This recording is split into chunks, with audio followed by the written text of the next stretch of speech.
It's been over 6 months since Black Ops 6 launched, and Zombies fans have had a ton of time to grind, experiment, and argue online. So, what's the real deal with BO6 Zombies? Today, I'm breaking down all the pros and cons from an honest player perspective, the highs, the lows, and the stuff no one's talking about. Let's get into it.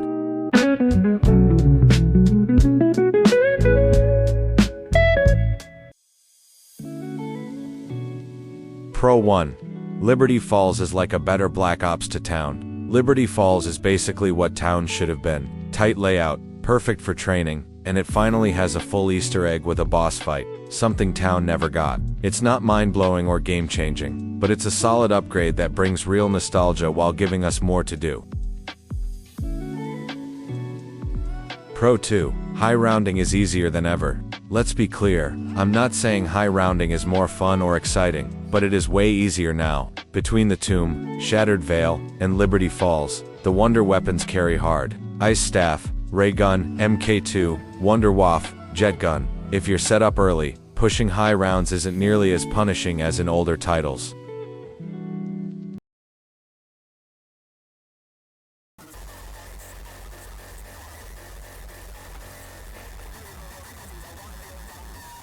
Mein scheiß Eisstab hat gebuggt! Digga, was ein Dreck! Was ist das denn für eine Scheiße?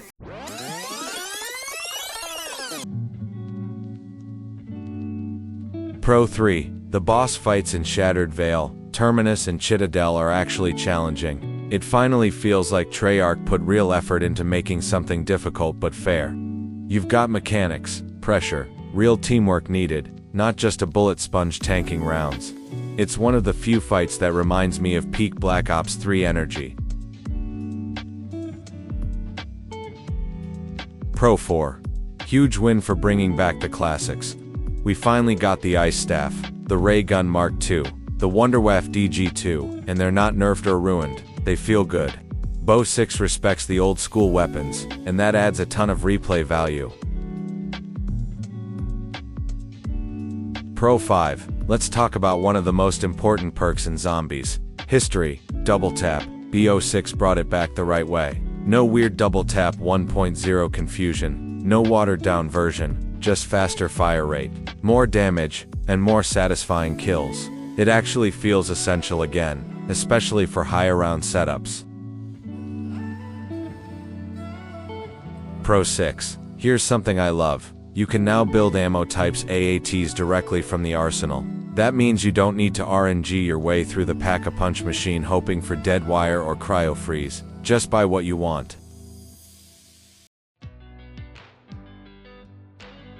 Con 1. Let's be real, the plate system just doesn't belong in Zombies. I get that they were trying to carry over mechanics from Warzone and multiplayer to make everything feel unified across modes, but in Zombies, it just feels like busy work. Instead of rewarding you for surviving and progressing, it slows everything down. You're constantly having to stop and reapply plates mid-round, especially after you get hit once or twice. It breaks the pacing of the game and makes higher rounds more about managing armor than actually fighting zombies. It's just not fun. It feels like it was designed for a different game mode entirely.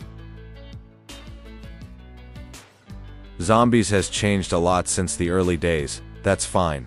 But BO6 should have included a classic survival mode for players who want to keep it simple. No field upgrades, no crafting, no salvage farming, just you, a pistol, and the mystery box. It's disappointing because there are still tons of players who want that original, pure experience, and BO6 misses the mark by forcing the new systems on everyone.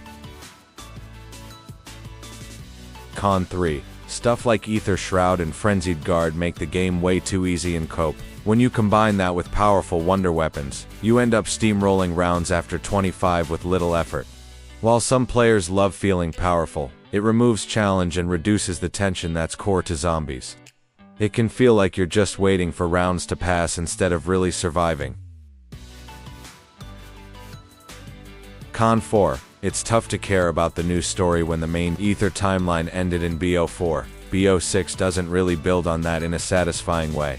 It feels like it's doing its own thing without much direction or emotional impact. If you're invested in the Zombies lore, this disconnection makes it harder to stay engaged with the new content. Con 5. It's cool that we can customize so much now. But constantly watching for salvage to upgrade your weapon tiers and armor just gets repetitive. It kills the pacing, especially on early rounds where all you want to do is survive and get set up. This grind detracts from the fun and makes it feel like a chore. And seriously, are we ever going to find out what happened to the transit crew? Misty, Marlton, Stuhlinger, Russman, they just disappeared from the storyline after BO4. Their absence leaves a big gap in the Zombies narrative, and fans are still waiting for closure on these characters. I just hope BO6 ends with a Zombies storyline that makes sense. Give us closure, real stakes, and maybe even bring the OGs back in a way that respects the old lore. The gameplay is in a good spot, now the narrative just needs to deliver. That's my honest pro versus con breakdown after 6 months of BO6 Zombies. Solid gameplay, great gear, and some real improvements, but still a few things holding it back. Let me know your pros and cons in the comments. And hey, if you're still hoping for a proper ending to the Ether storyline, you're not alone. Make sure to like, sub, and follow. Catch you in the next round.